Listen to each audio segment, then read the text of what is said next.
Welcome everybody, 2020. 2020, how nice is that? It's fantastic to have you all here. It's a very special event for us for several reasons. Firstly, because climate change is one of the main focuses of what we're doing this year, and Wendy, who's in the audience there, Wendy is running a climate change event. The next one's on February the 4th. And we're also going to run one with Grant Thornton and Freeths as well. So hopefully you can make it to one of those events, which is very exciting. I've done it. It's really invigorating. It makes you think about how you balance all these things. We think climate change is an important issue for everybody, and how do we think about it, not necessarily in terms of all the data, but in terms of what are the practical things you can do about it, which then led us very nicely to this event. Just the second thing I want to say just before we kick in, and I'll shut up, I won't be long. But we just have to say thank you very much, Mark Bishop in the audience. Grant Thornton have been with us for 10 years. They're moving on to other things. So this is the last event they're doing with us. And I just want to say a huge thank you. You came on board after the Ultraviolet event some 10 years ago, and you've been fantastic supporters and cheerleaders for us. We've loved every minute, and we'd just like to say a huge thanks to you and all the Grant Thornton team who've looked after us for 10 years. We wouldn't have been able to run the network without you hosting us and looking after us and being there and making life complicated. And we've also had some immensely fun moments and some wonderful events in conjunction with you. So just, a huge thank you from us. And so finally, I wanted to hand over to Alex, who's going to chair and give you a little bit of background on himself, and Vinay. This, it's also because there's other topics that thread through this, including blockchain, which is very exciting for me personally, and I hope all for you.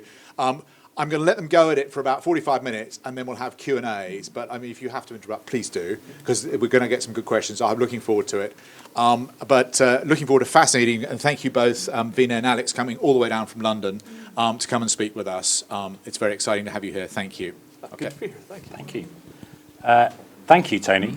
Can everyone hear me all right? Yep. Fantastic. Well, thank you firstly to Tony, and thank you to all of the organisers here for inviting me along, for inviting Vinay. I know from having a conversation with Vinay last week and talking to him earlier today, what a kind of polymath he is, I think, is a reasonable description. And so I think tonight will be a really stimulating and interesting discussion. And I hope you think so. To just kind of explain who I am, other than being someone that occasionally plays cricket with Tony. I'm a former political advisor to the Shadow Cabinet, actually on education issues. I was a councillor in London for 8 years for my sins, and I'm now, of course, a consultant, working partly in Deloitte in their reputation and resilience team, with some interesting kind of corporate clients there.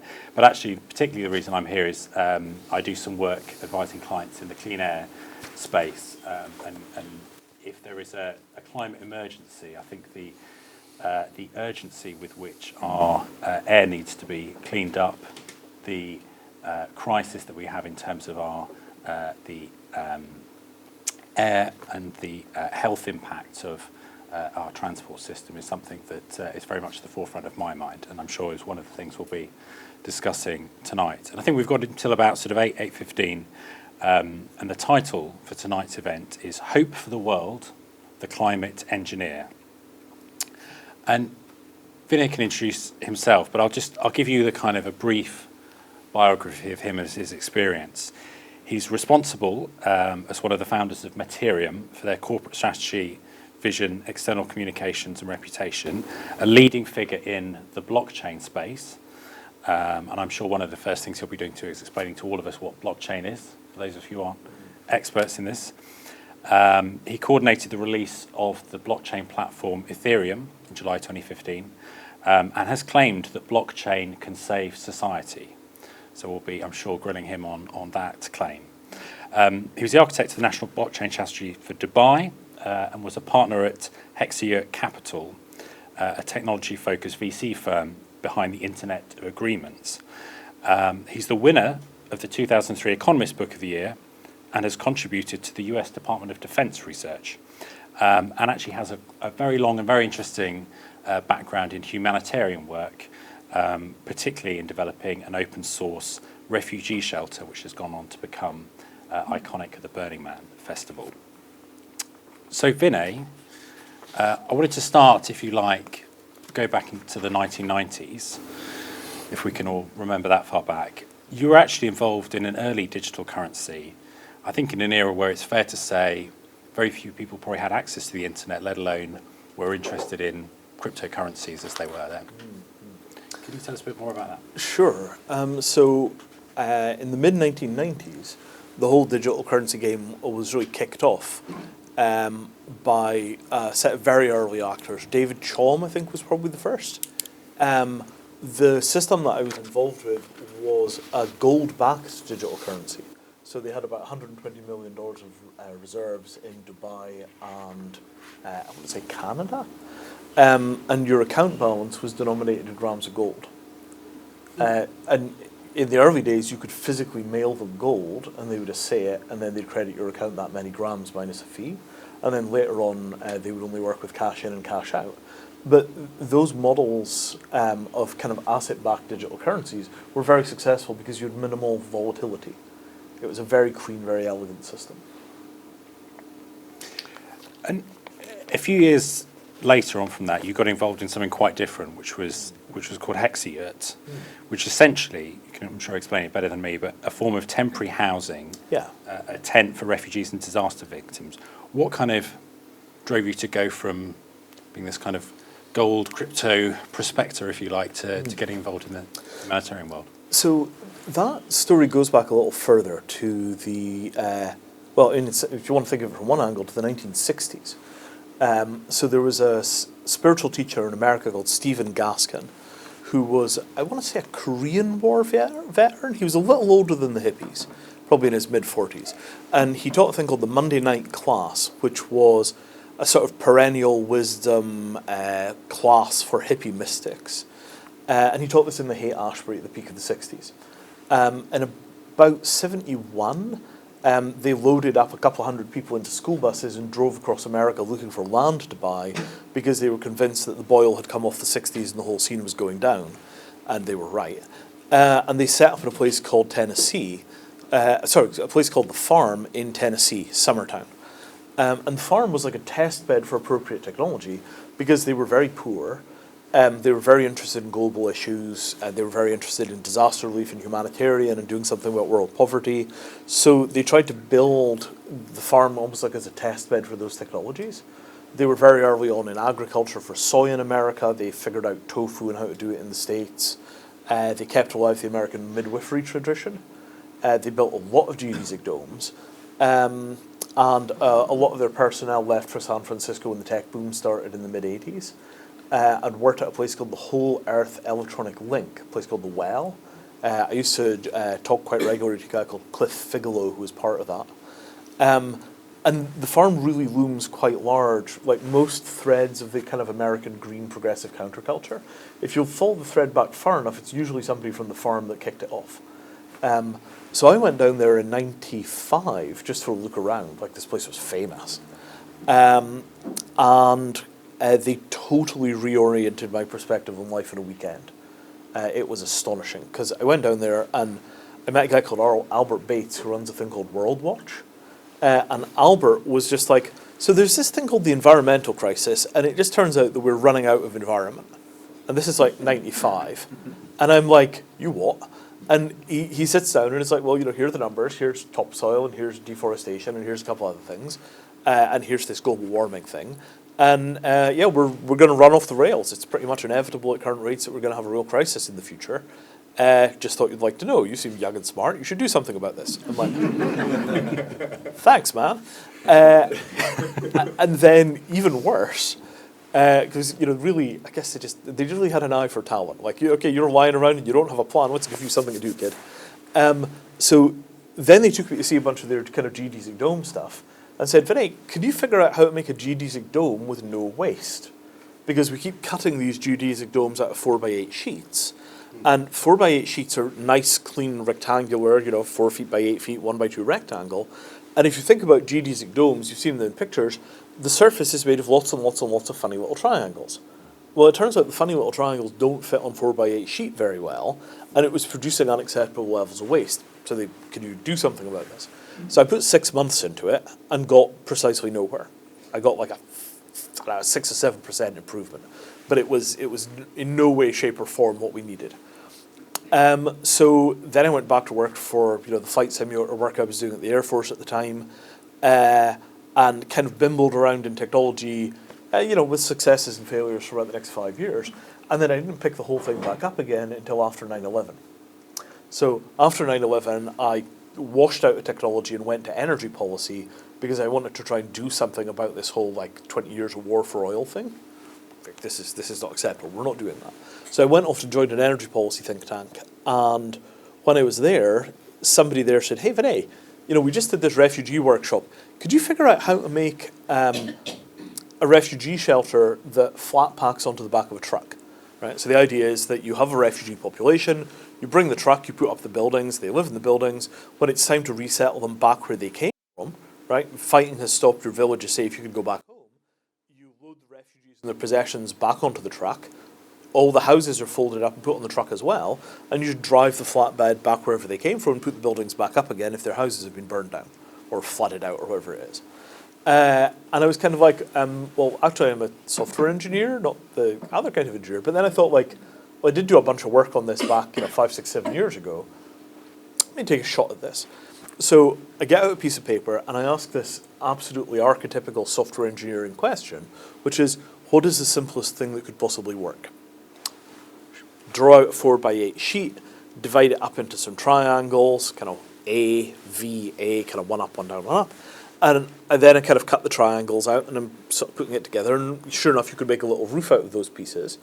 And I'm like, okay. And then it becomes very clear that you could just put a wall under the roof pieces because they're all the same size because they're all cut out 4x8, and we're done. There's our shelter. And I'm sort of looking at this like, it can't be that easy. It was literally 15 minutes. I'm like, I think we're done.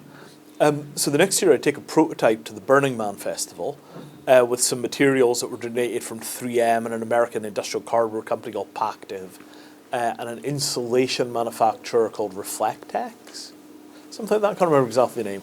And they just send me a bunch of materials, it's about $1,000 worth of bits because it's all weird esoteric building stuff. And we take this thing out to Burning Man, and I distinctly remember the moment when I realized it had worked. So we're inside this little pod, and the thing is, 8 feet wide by 7 feet long by 6 feet high. It's quite big for a tent, but quite small for a house. And I open the door one morning, and there's a 1 yard visibility dust storm.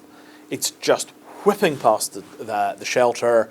You can see everything is flapping around outside, and people are running around yelling, and it's just total chaos. And I'm just like, I close the door, and it immediately stops.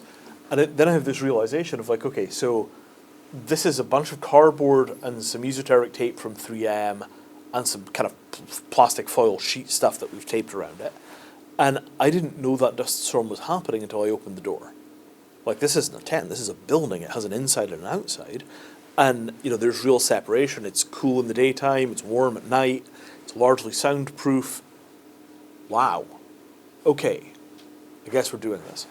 And that sort of set the trajectory for my life, because I knew that going from a single shelter at a festival to providing cover for hundreds of millions of people, which is what we're going to need, we're going to need hundreds of millions of people's worth of shelter, was going to take decades, right? And I knew that for large parts of that, I was going to be working so far in advance of anybody else's understanding of the problem that it was going to be unfundable. And that turned out to be true, because every time I would sit down with people and explain that we're expecting 100 million climate refugees in 10 years, 20 years, 30 years in the future, we need to do funding on technology research now so we can meet the capacity then, people's eyes would roll back in the back of their heads like, they'd just done an enormous bong hit. There was just this kind of they'd just kind of stare into space like that can't possibly be happening. And even if it is happening, that's not how our budgeting cycle work. If you're doing 4-year budgets, when somebody comes in and says 30 years in the future we need to rehouse 300 million people, and it takes a long time to get good at things, we have to start now, people think you're insane. And so I went through really 15 years of people not getting why this was needed, while the carbon continued to climb and while the humanitarian noise continued to increase, and everybody just pretended that none of this stuff was going to turn into an actual humanitarian crisis. And then about 5 years ago, we started to see the boat people coming across from Africa, and it was like, okay, this is starting to kick off, and Egypt becomes destabilized by food price spikes, which were produced by drought. Same things in Syria, drought and war. And I'm just kind of watching this like, they're on the way, they're on the way, they're on the way. And it's not really until the Australian wildfires that we've gone through this sudden transition point where that work has become visible to people. People are just like, oh. So if something like Australia happens in a country like a country like India or one of the African countries, we're going to see enormous displacement. Yes. And all the villages will be gone. Yes. But the people will walk away. Okay, where do we put them? And so we're just getting to that horizon, and that's 18 years in. Was the temptation at that point when you had that eureka moment about to kind of become, I don't know, the sort of the IKEA of the disaster shelter world, rather than, I understand you went down a kind of a different route, which was to provide this on an open source basis and say, anyone can have it, feel free to build it. Yes, I mean, we tried the IKEA thing good and hard. I had a whole bunch of conversations with people that were very tightly associated with IKEA over the years about IKEA doing the shelters, and I think it's inevitable that IKEA eventually will do them, because we have manufactured Hexayurts on production lines that also did tabletop for IKEA. Same factories, same equipment.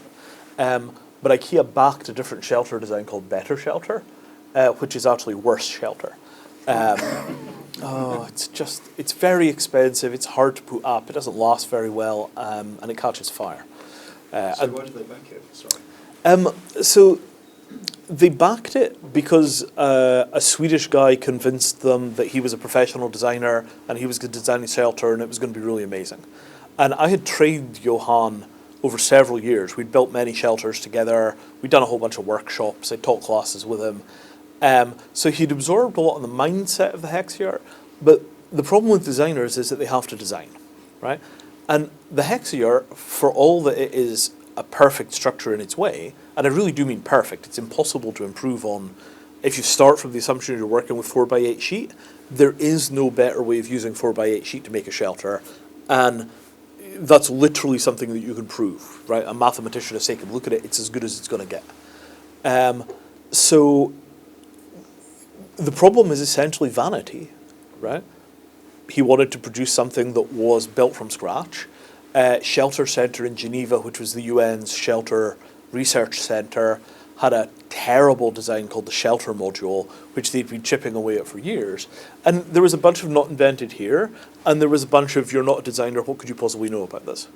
And one of the major tragedies of that period of history is that there was just no way of getting the thing through those cultural barriers. The other factor was that the US Department of Defense were big fans of the Hexayurt. So they've built Hexayurts in the garden in the middle of the Pentagon many times. They're an integral part of a disaster relief project they do called Star Tides. They came very close to deploying them on a gigantic scale after the Haitian earthquake. Serious conversations then.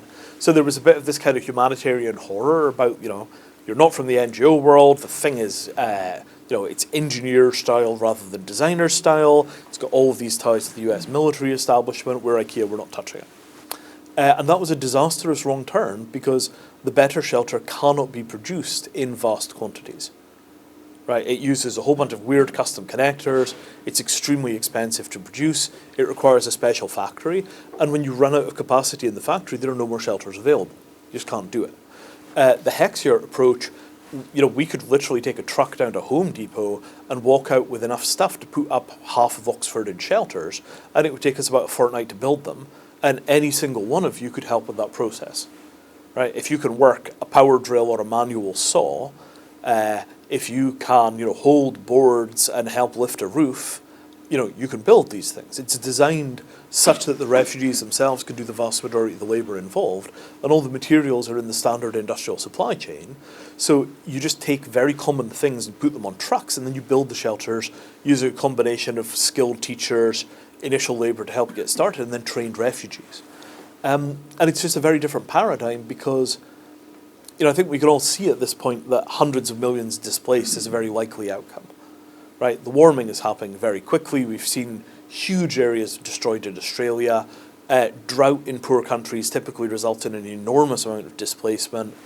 And feeding people is relatively easy, right? You put the food on a truck or a boat and you take it to them. Housing them is a lot harder because tents decay in the heat. An average tent will get about 6 months in the outdoors before it will rot away, just from the ultraviolet light and moisture and all of that.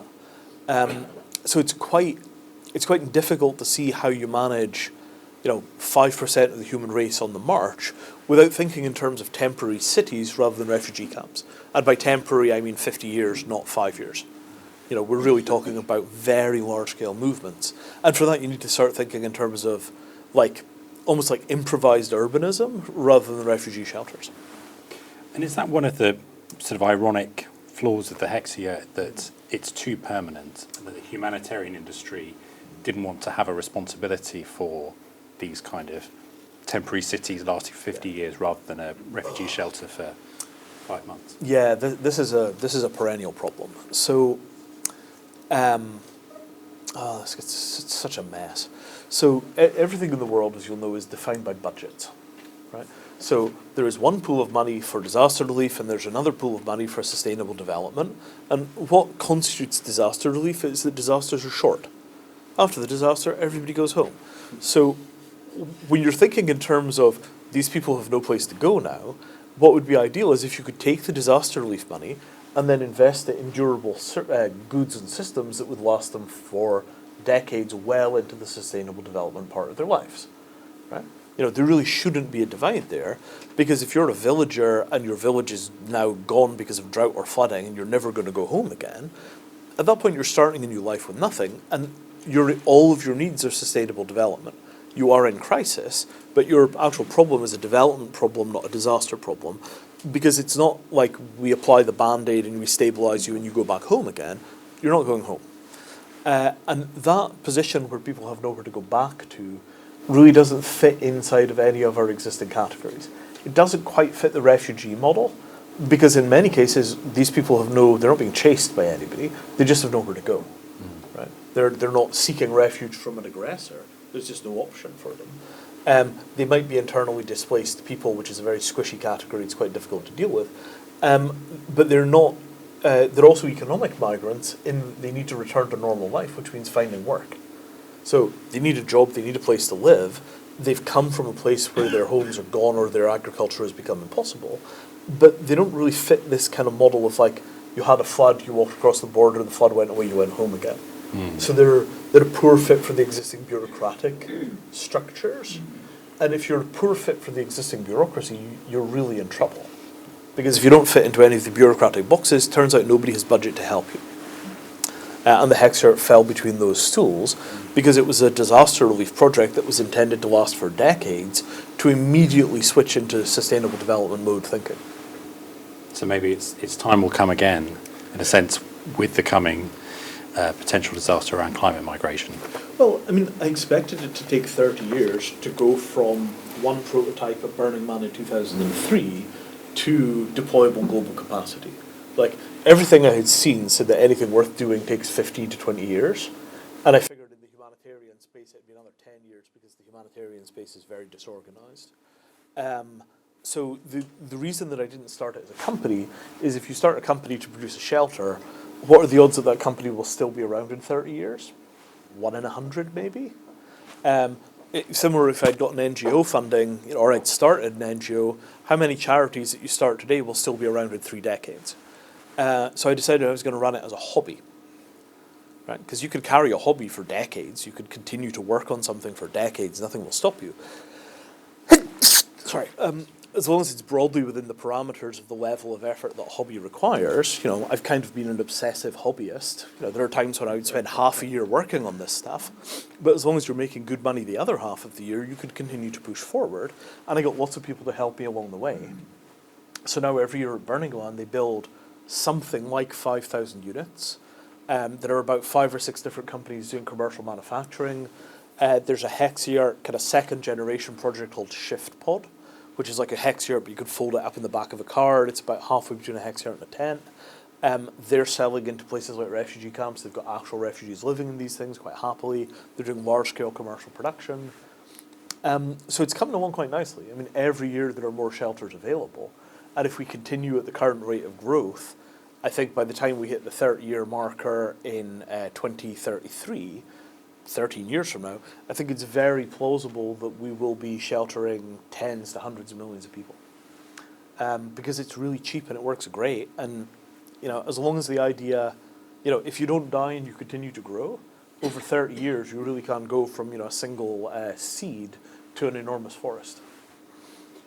And moving forward a bit to, you got involved in Ethereum in 2000, the launch was in 2015. Yeah.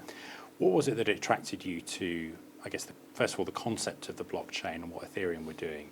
And what kind of drove your hypothesis that blockchain could be somehow a panacea for many of these challenges we're facing in the world?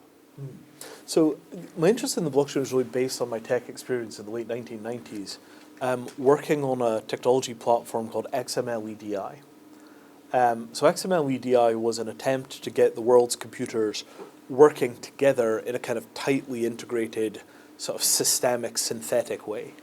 And it more or less amounted to specially formatting data and then sending it to another computer, having that computer decode what you'd sent it, and then update its internal registers to match what you had sent. So it was kind of a synchronization approach. You would kind of send a synchronization packet, and something would catch the synchronization packet, and then it would resynchronize everything. But it was very kind of message-oriented. And it really didn't work all that well. I mean, it was kind of rickety and it was expensive to implement. So there was this huge vision. I'm trying to remember, there was an HP Labs project called eSpeak, which had 2003, 2004, an enormous vision of how the world changes if you could get the computers talking to each other properly, because it allows for all the companies to interconnect to all of their vendors and all of their customers, such that when something happens, when a customer, say, doubles an order, that ripples through the entire network as if by magic, so you never get supply chain stalls, and all of this kind of stuff. So the vision was correct, but XML-EDI wasn't the technology. And then about 5-6 years after XML-EDI kind of went away, there was another crack called WSGI, SOAP, Web Services Initiative, all that stuff. And that made a little more progress, but it never really caught fire, partly bad market timing.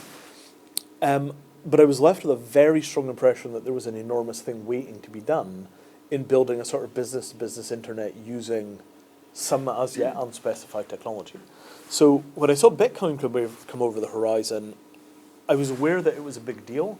I spoke at a bunch of Bitcoin conferences, but I was still doing a bunch of defense-related work, and I didn't want a bunch of, like hacker cryptography, anonymous cache written by unknown individuals sitting on the same machine that I was emailing, like, departments from.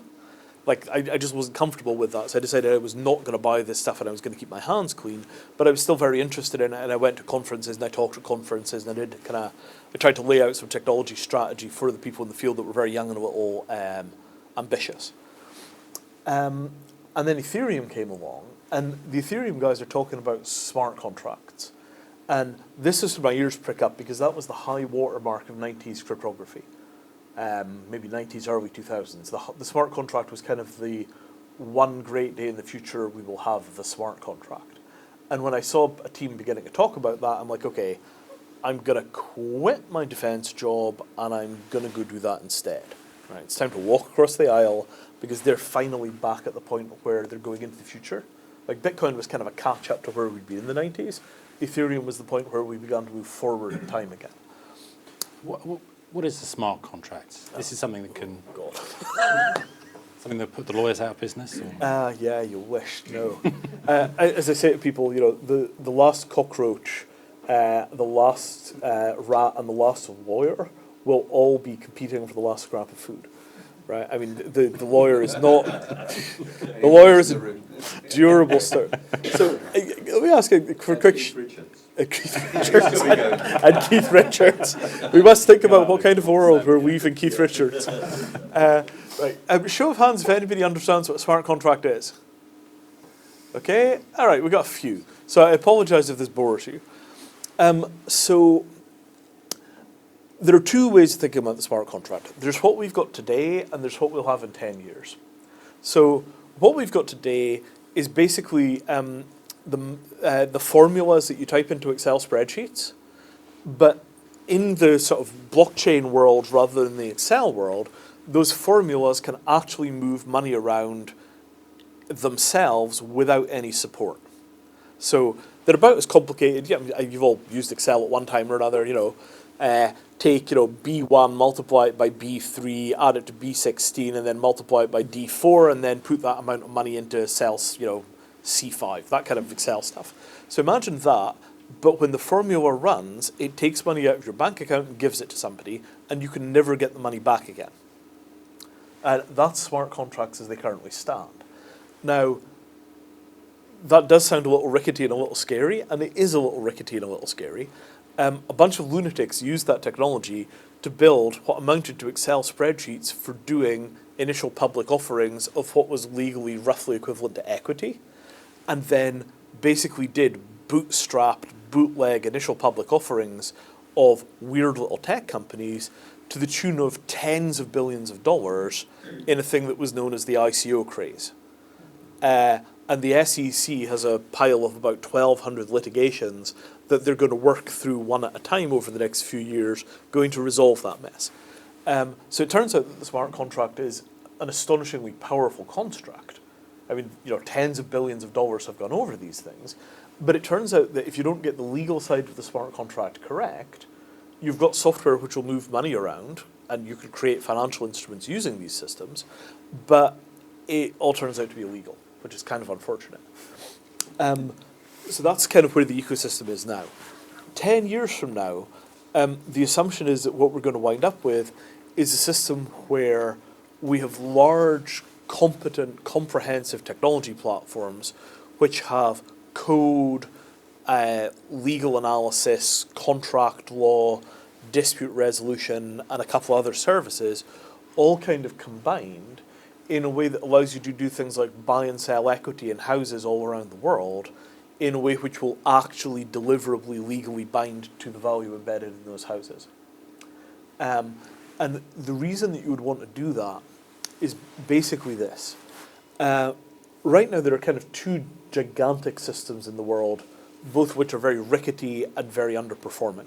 One of them is the global trade and logistics system. And did anybody ever buy anything from a site called AliExpress? It's kind of like a Chinese Amazon, and it lets you buy things directly from China, and then they'll literally just drop them into an envelope and mail them to you, and they take maybe 3 weeks to come across because they come by boat. So they're like free shipping from China for things that cost a $5. And you can see the same things on Amazon for $16.95. And all that's happening is the guys on Amazon are ordering this stuff in huge crates. They're shipping it across, and they're sitting there and warehousing it and charging you through the nose. They're tripling the price of things on the way through that journey because they're warehousing them and then they're shipping them to you Amazon next day. So you buy from Amazon, $16.95 arrives tomorrow morning. You buy from AliExpress, takes 3 weeks. That enormous ratchet is not an efficient market at work, right? That's a whole bunch of middlemen jacking up the prices in a way which benefits them but not you or the people manufacturing in China.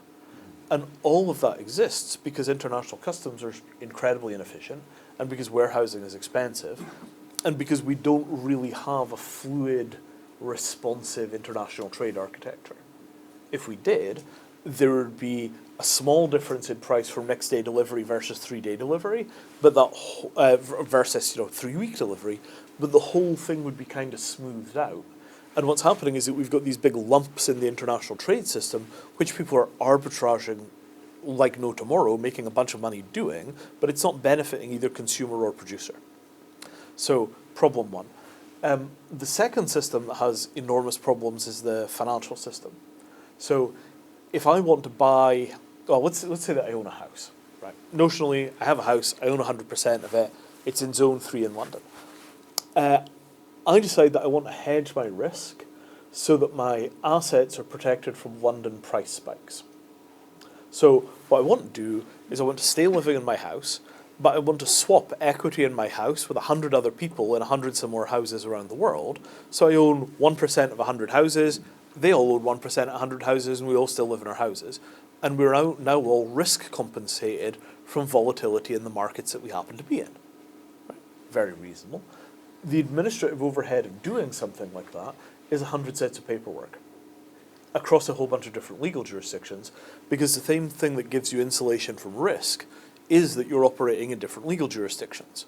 And the friction becomes so enormous that you can't risk compensate in this way unless you're an enormous hedge fund.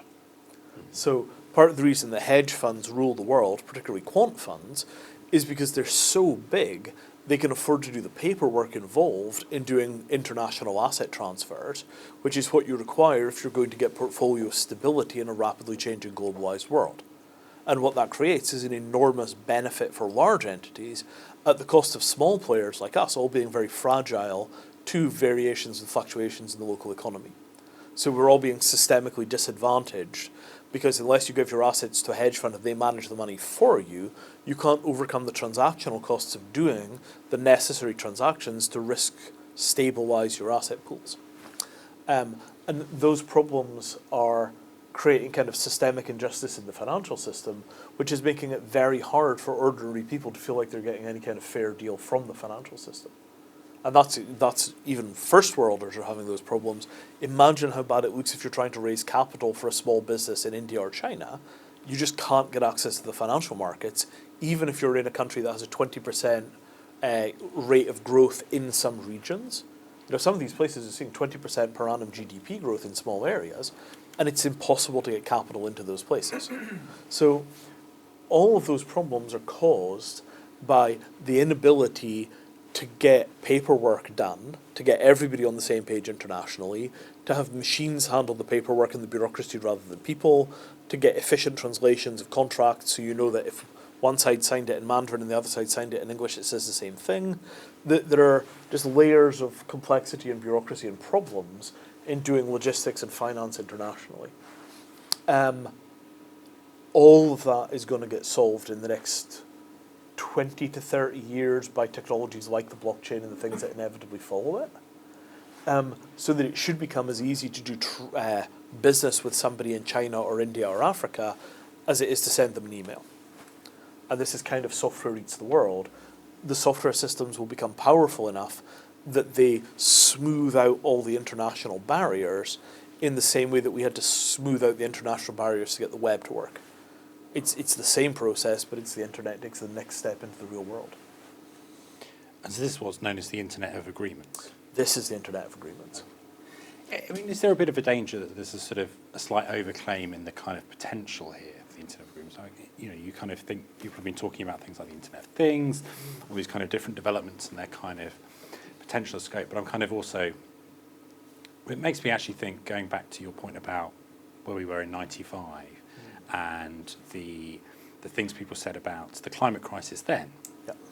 I was a kid when I was in '95, and I had a kind of Blue Peter book which said that, you know, by the millennium, the ozone layer would be destroyed. There'd be all this kind of like terrible impacts in terms of global warming, so on and so forth. And actually, a lot of that hasn't come to pass. Is there a sort of a flip risk that the kind of opportunity that you see through the Internet of Agreements isn't going to come to pass either? So there's a lovely saying from the singer Peter Gabriel, nothing fades like the future, nothing sticks like the past. You know this old story about, you know, the space shuttle is built the size it's built because of the width of a Roman horse axle? So, you know, the Roman roads are so wide because it's got to accommodate two horses, and that's how wide the axles are. The axles then move onto the same axles that are used to make cars because they're on the same roads, which then turns into, trains, which then turns into car axles. And, you know, it's a little bit of a shaggy dog story, but, you know, mumble, long chain of cause and effect. At the end of it, that's why the Space Shuttle rocket booster is 4.3 meters wide. So, you know, we are a couple of historical accidents away from still doing multiplication in Roman numerals. You know, if you just zig when you should have zagged, your culture could get stuck with terrible ideas for centuries. And there are quite a few of those around. Like the split between the metric and imperial system for screwdrivers and bolts and wrenches and stuff like that. How do you wind up with a single planet with everything having to be manufactured in two different sizing schemes it's impossible to justify that on any kind of rational basis. It's purely historical accident and stubbornness from people that didn't really understand the long-term impact of their actions making decisions. That caused a probe to crash on Mars because one team had done their math in meters and the other team had done their math in feet. Oh. And there was no proper handoff in the system because neither side thought it was conceivable that the other side would be doing something so stupid.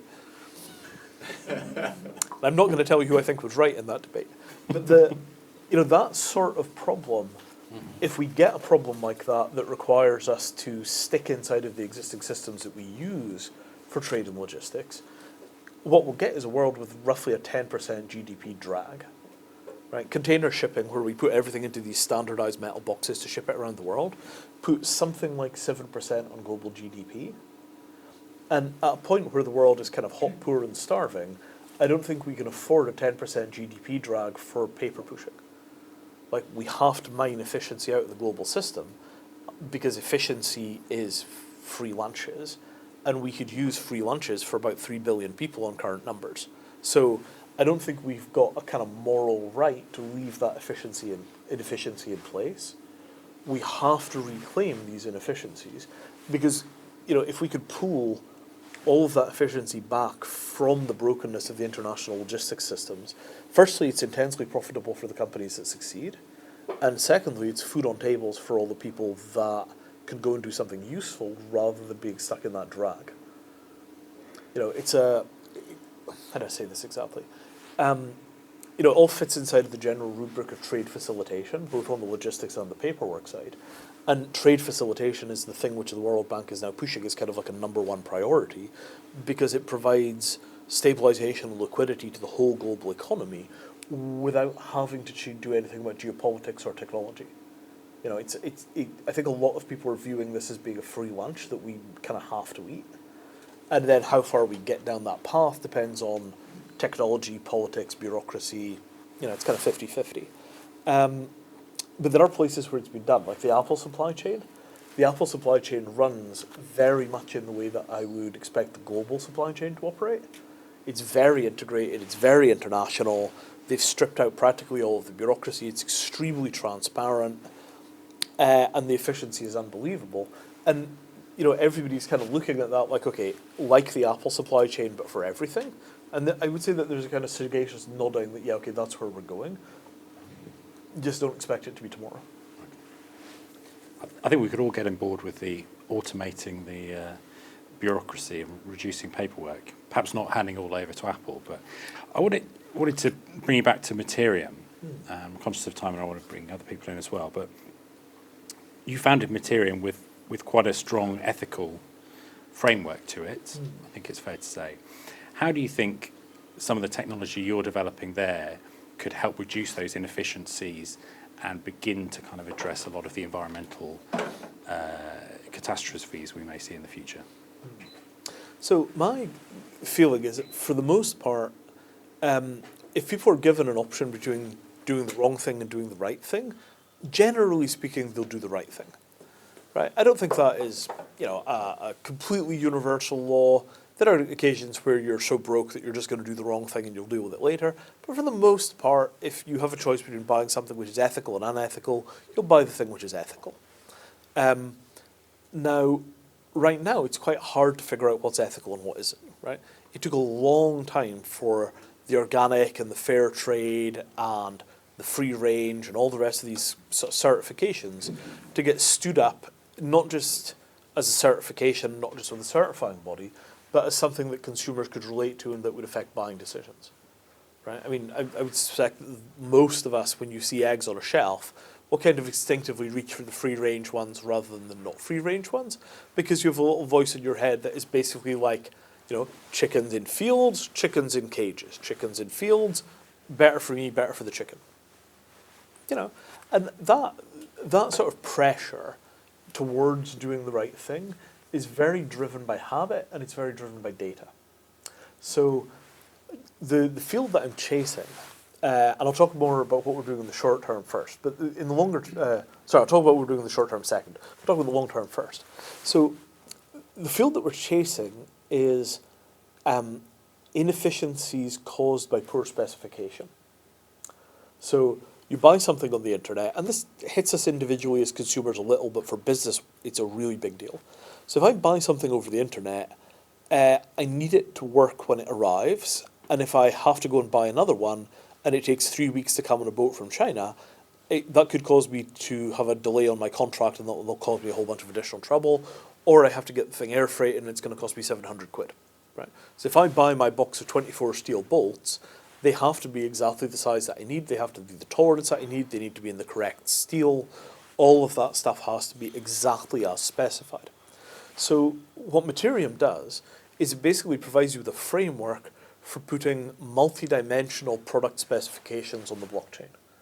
And multi-dimensional is really important. So the manufacturer certifies the dimensions and the steel. Somebody else certifies that they are legal to import and legal to export. They're not a controlled munition or something. Somebody else comes along and says that these things have been carbon compensated. They've had all the calculations done, trees have been planted, the offsets have been purchased. Somebody else comes along and says, we're an independent testing lab, we put this bolt into a machine, it is actually corrosion resistant to at least this standard, here's our data. And I, as a buyer, if I have a choice between some random bolt seller on Alibaba that tells me their bolts are great, versus another seller that has exactly the same bolt but with all of this documentation on the blockchain and strong legal recoverability of assets if they're lying, I'm in most cases going to pay a premium to get the thing that is genuinely, reliably what I'm paying for.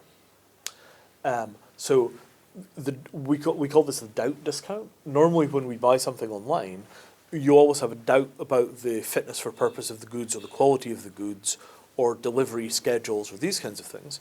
And that means that we're constantly applying contingency in case the stuff isn't what we thought it would be, right? You know you're going to need 3 and you buy 4 because one of them won't turn up, this kind of thinking.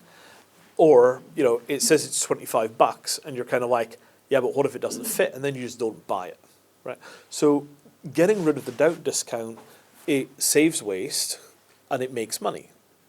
Good enough to get started with.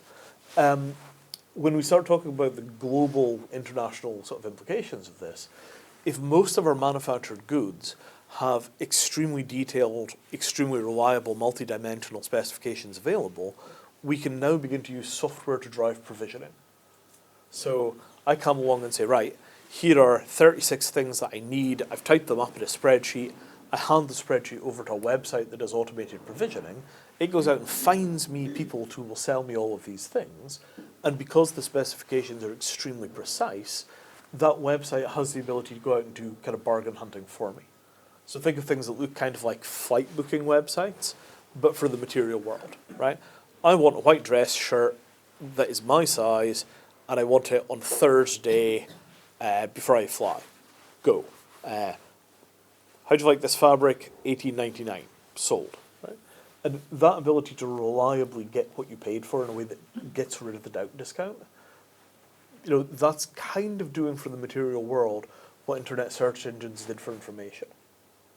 And who guarantees that reliability? How is it different from, say, having 100 great reviews on TripAdvisor or on Amazon or whatever? Yes. So now I'll come to the kind of near-term stuff. So what we're doing in the near term is working with things like Stradivarius violins. We're also working for William Shatner, so we're doing a bunch of Star Trek memorabilia, but it's Star Trek memorabilia and a range of other things up to and including Stradivari. I'm never sure if that's the right plural for Stradivarius. Stradivarius? Stradivarius? Stradivari? Stradivariuses. I mean, if it was an octopus, you'd say ocpodides, if you were being correct. Octopuses. Yeah, octopuses. No, there's a Greek. Anyway, enough of Greek Probably plurals. unlikely to ever be able to afford one, let alone many. But Well, but they're fairly cheap to listen to. If you're dealing with the Strads, what you have is a set of experts that will offer you an opinion that the thing is accurate. But an opinion is an opinion. And the opinions are usually backed by reputational loss. If the expert comes along and looks at this thing and later on it's discovered to be fake, the expert will have a hard time writing an opinion for another violin in the same class. Right?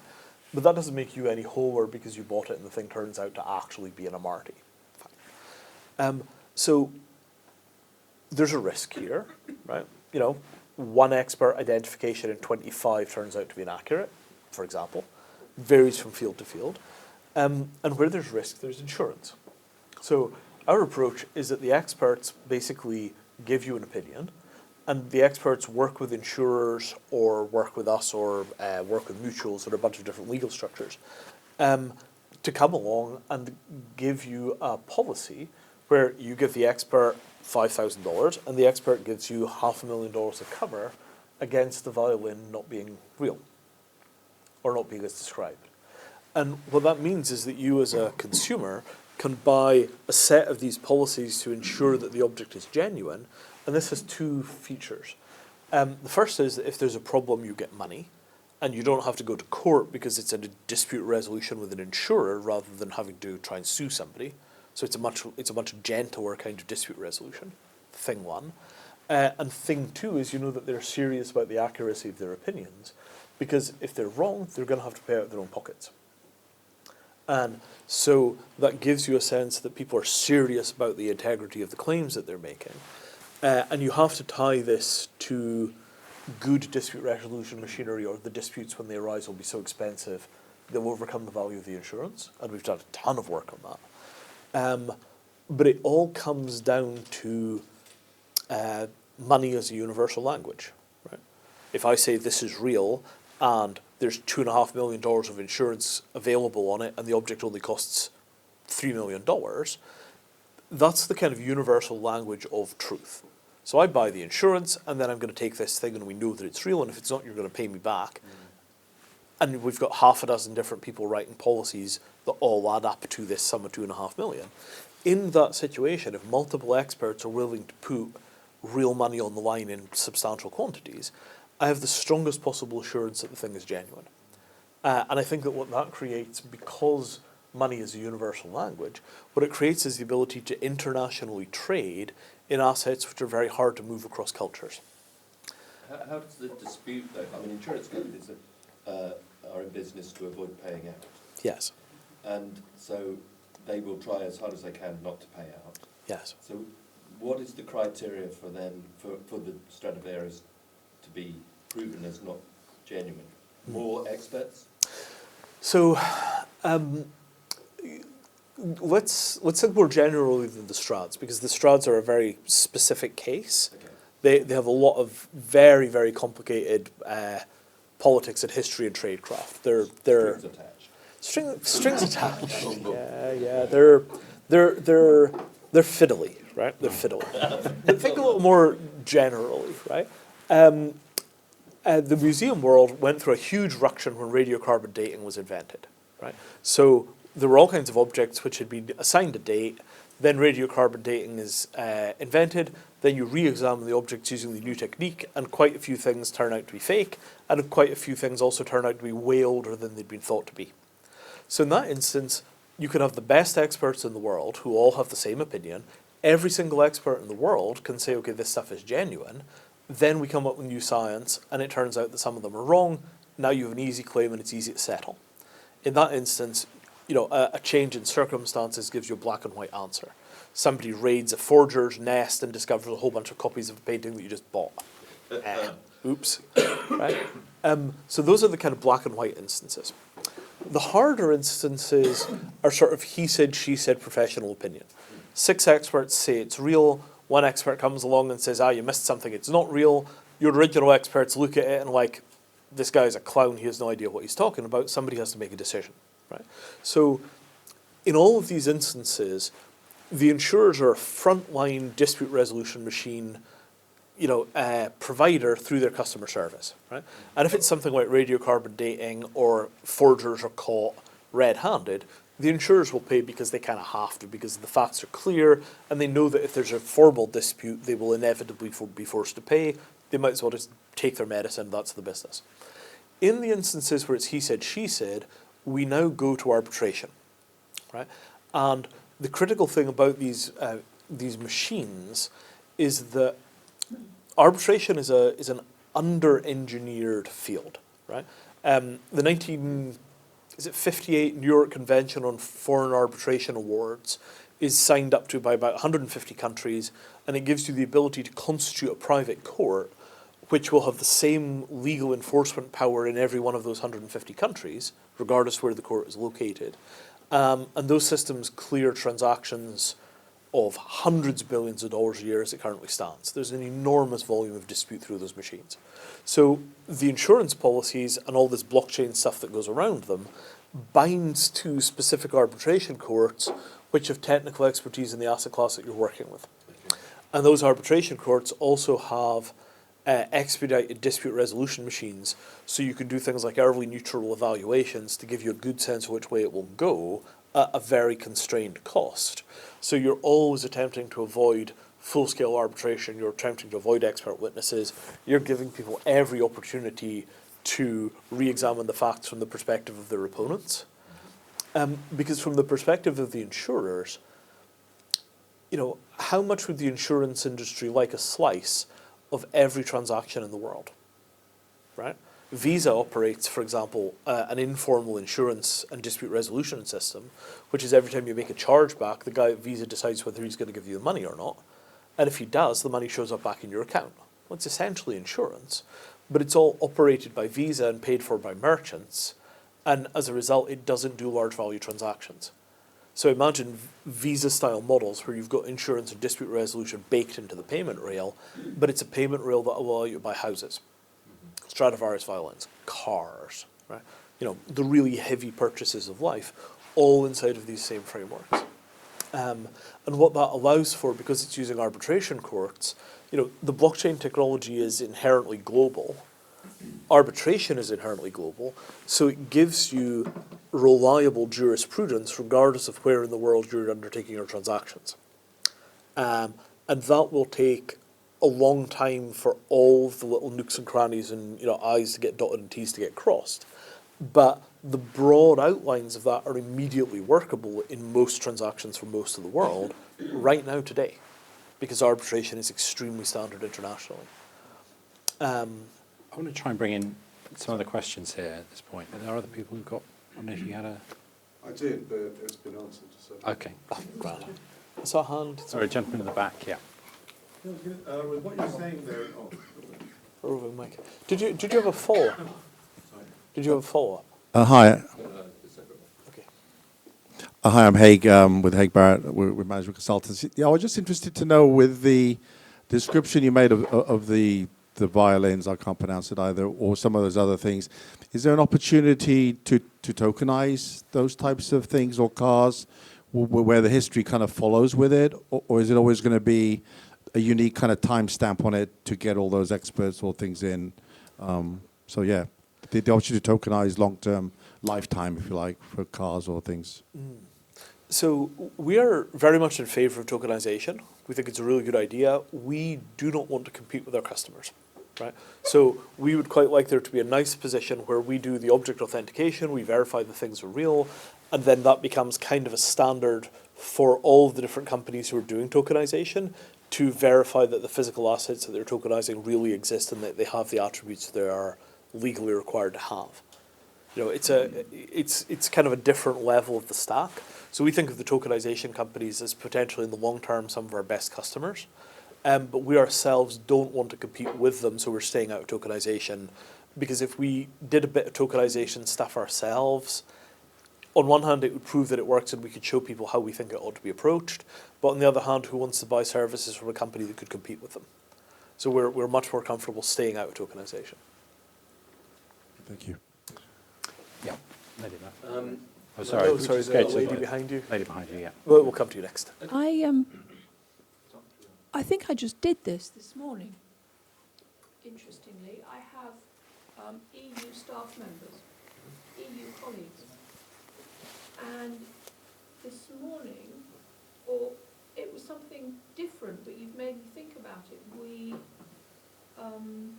went into the government website to authenticate their settled status, which is quite an interesting process.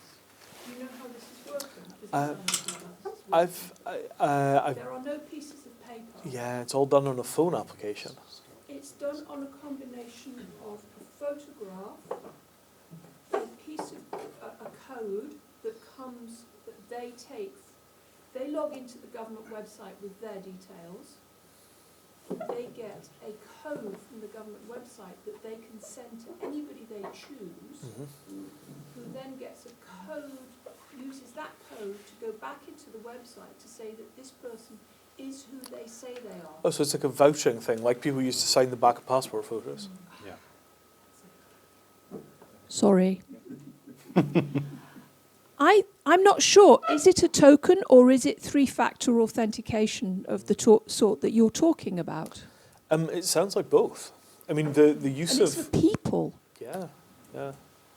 I mean, so very early on in the discussions around Mattereum, there was some thinking about whether you could do this for things like medical registration.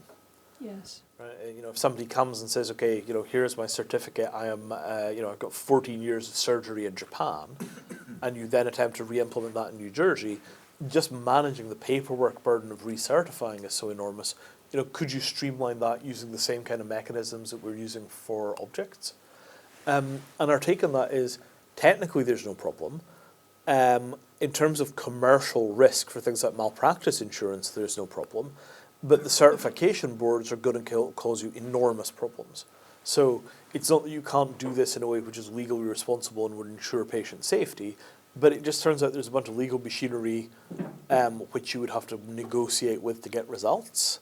And, you know, like by the time that process was done, my beard would come down to my navel. I've got a feeling that the British government have just kind of wormed their way right round it very quickly. More power to them. I mean, you know, the idea that the situation is so desperate that the British government actually becomes nimble and responsive for a change. Generally, you know, the British cultural rule, like only when the situation is truly desperate will we risk putting the smart people in charge. You know, it's how we survived World War II. The situation became extremely desperate. They finally decided that the boffins were going to run the war, and the result was Alan Turing and the invention of radar. Right? And it's not until, you know, true desperation descends on the British people that they finally accept that smart people better be put in charge of the situation. Because if you put smart people in charge of things in time of peace, you get chaos. But if you've already got chaos, then you get order. That's my theory. Yeah. The long-term impact of Brexit is going to be that the experts are going to be in charge. Well, We'll have to listen to them. in the event that the national crisis becomes severe enough that we put smart people in charge, then, you know, I think you could expect some national renaissance. If it turns out that the idiots continue to run the asylum in the way that we've seen pretty consistently for a rather long time in this country, from both sides of the house, then we are well and truly doomed. We'll see which way it goes. You had another question. I do. Could we do You're that? right for time? Yeah. It's become extraordinarily appetite as well. I was going to say that you've been talking about trade and economics mostly. How about ideas? How about social consensus, in that we're living through a screaming example of how inefficient the electoral system is? Presumably, live social consensus could either sidestep or maybe supplement politics. Now, this opens an enormous can of worms. How are we doing for time? Another 5, 10 minutes, I think we've Okay, all right. We've over, but So in that case, I'll take the motorway rather than the scenic route on this. So there's a lot of thinking in the blockchain space about social stuff. Distributed autonomous organizations. There's an outfit called DAO Stack that are doing a bunch of work on this. And there's a very strong sense of optimism that you can build sort of like a new generation of extremely lightweight organizations that can use kind of advanced mechanisms to find social consensus and so on. I have profound skepticism about this. And my skepticism is rooted in, weirdly enough, success rather than failure. So we have seen enormously effective large-scale cooperation to solve global problems in the past 20 or 30 years, repeatedly. And that is the free software movement. It's Linux, it's Wikipedia, it's Android, it's Python, it's C, all of these large pieces of software which are the infrastructure of society, the global platforms, are all free software created by mass collaboration and the creation of commons using shared licensing. And this is where we have a split between the sociological desire for what they want to be true and how these things actually work. So the sociological desire is that these things should be run by caring, sharing people that find group consensus workable and that everybody's on the same team and the whole thing is kind of warm and fuzzy, right? And actually, almost none of these projects work this way.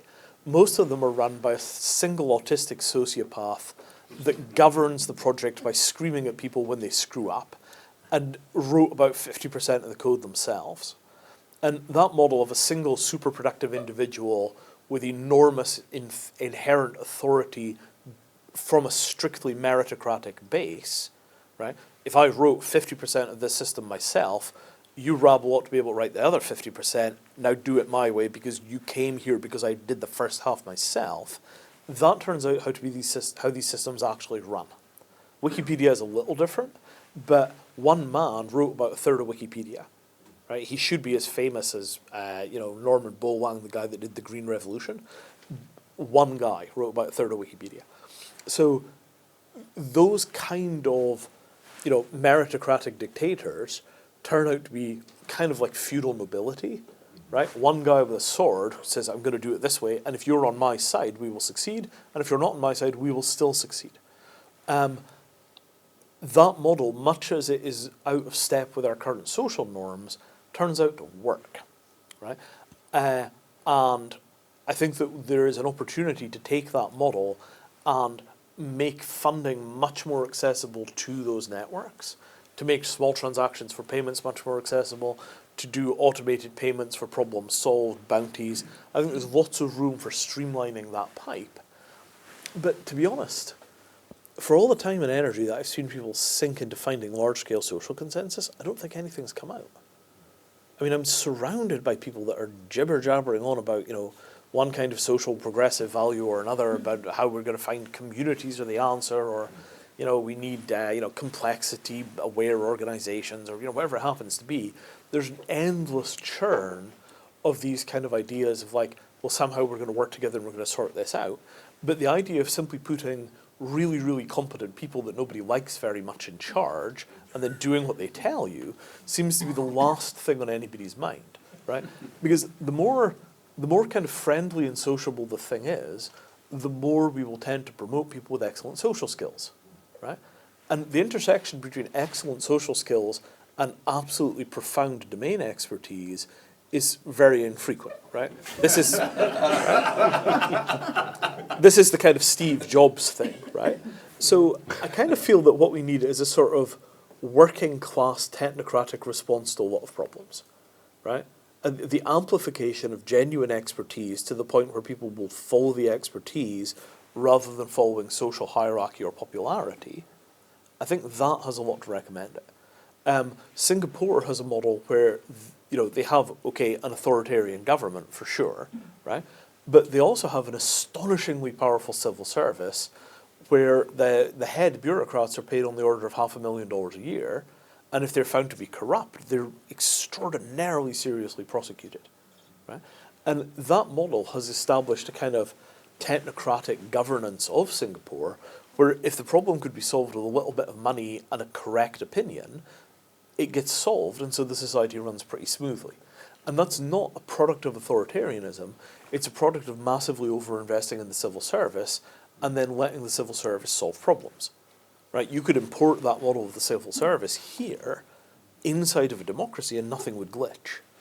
I think that my take on this is that in terms of problem-solving grunt, we don't need systems which further super-empower socially competent popular people. Right? Democracy is the apex of empowering socially competent popular people. We're super-empowering those people to the point where they make nearly all of our big decisions. I don't think it's working very well.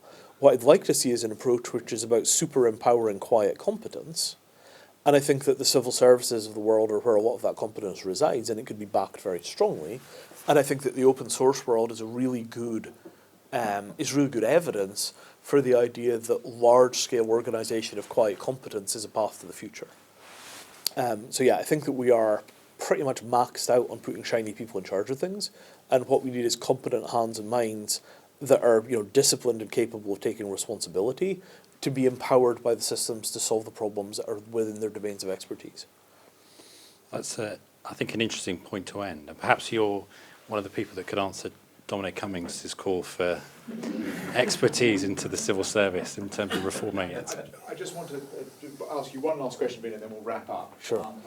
I've had a number of emails saying that I should talk to Cummings. I'm a little afraid of what would happen. Maybe we'll invite him to come to the next event. Can we just, I'm going to cycle back quickly to Sure. the climate questions. We started there, and we've come on a great journey, and I can't thank you both enough for navigating being here, and thank you both very much for doing that. Just as a sort of takeaway, the climate issue, we see it in Australia, we see the numbers. Yeah. At our level here, whether we are competence or shiny, I don't know where everyone sits along the spectrum. What's one thing we could be thinking about, looking at your Mattereum thing about, things we acquire? What's the one thing that we could do as a group to take away as a takeaway thought about practical steps that we could think about in the climate sphere, particularly?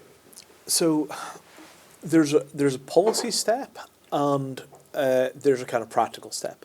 So the practical step is meat consumption is really inefficient, right? It's just really inefficient. Some forms of meat like beef are much more inefficient than others like chicken, but right across the board, meat is a really inefficient way of doing food. I think that's also true to dairy to a lesser degree. So reducing meat in diet has a really large effect on carbon. Food is about, I want to say, 30% of global carbon production, and for most people, their diet is about a third of their carbon footprint. And if you go off meat, it will slash that third very substantially. I can't remember the exact figures. It might be that if you give up meat, it actually reduces your footprint by a third. It might be 20%, can't remember. So reduced meat diets are certainly an enormous step. Great, okay, it's something we can all do. For comparison, flying is 4% of global warming total. So meat is like 5 times the size of the problem of flying, and giving up meat is way less damaging to your quality of life than giving up flying. Right? I mean, really, you're not going to miss meat all that much. If you have a steak once in a while, it's not a big deal. Whereas giving up flying really disconnects you from the world, and more than anything, we need the world to be connected right now. We need to be working together. We do not want parochialism to break out, because then we've got real problems. So I am very pro-flying. I'm reasonably anti-meat. That said, I eat meat, just not as much as I used to. The second thing is that meat is under serious pressure from technology to produce high-quality protein without having to go through the whole process of growing cows, right?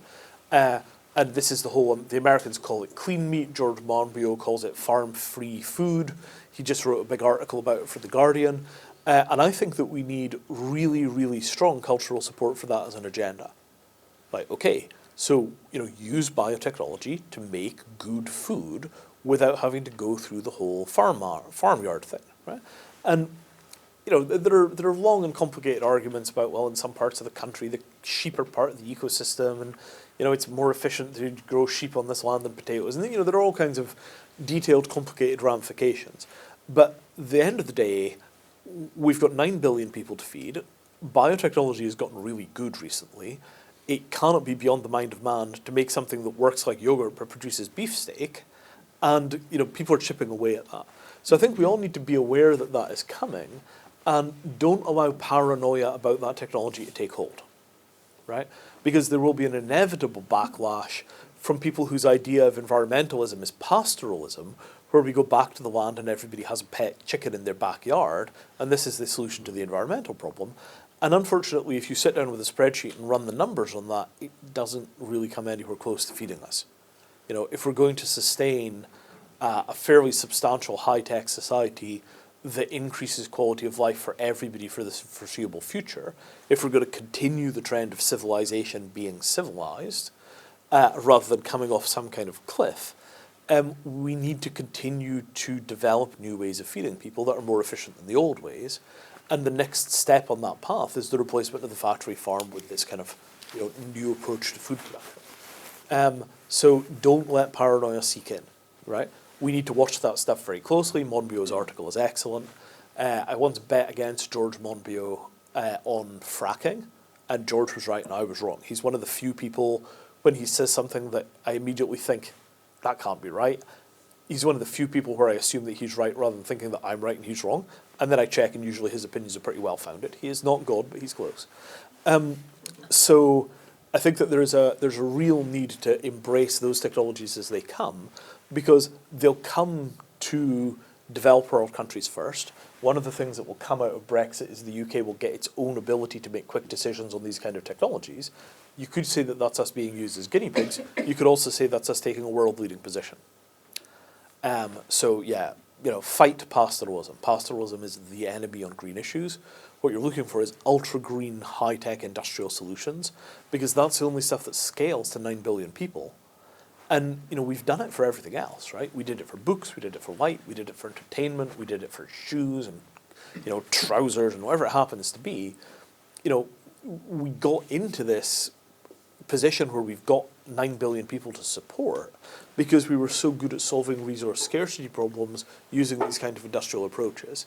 And there is nothing behind us that will support 9 billion people, right? There's stuff behind us that will support 1 billion people, but nobody wants to see that ride happen, right? So if we want to move forward rather than back, unfortunately it's more industrialization and it's more use of science to solve our problems, because there's just no way to support our population in a backward-looking direction.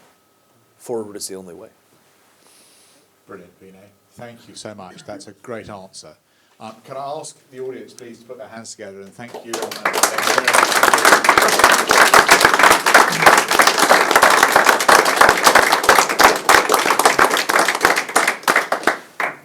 Fantastic session. Thank you very much. That was really insightful. I think we've learned a lot. Now, I hope you all stay behind and have a glass of wine and some canapes upstairs with us before you go. And the 2nd of March is our next event in the network. And finally, I'd like to thank, again, Grant Thornton, who's supporting us a long time, and also free to our other sponsors who support us. Thank you very much indeed, both of you, for making this happen. And thank you both, Vinay and Alex, coming out to London for such insightful evening. Thank you both. Great to be here. Thank you.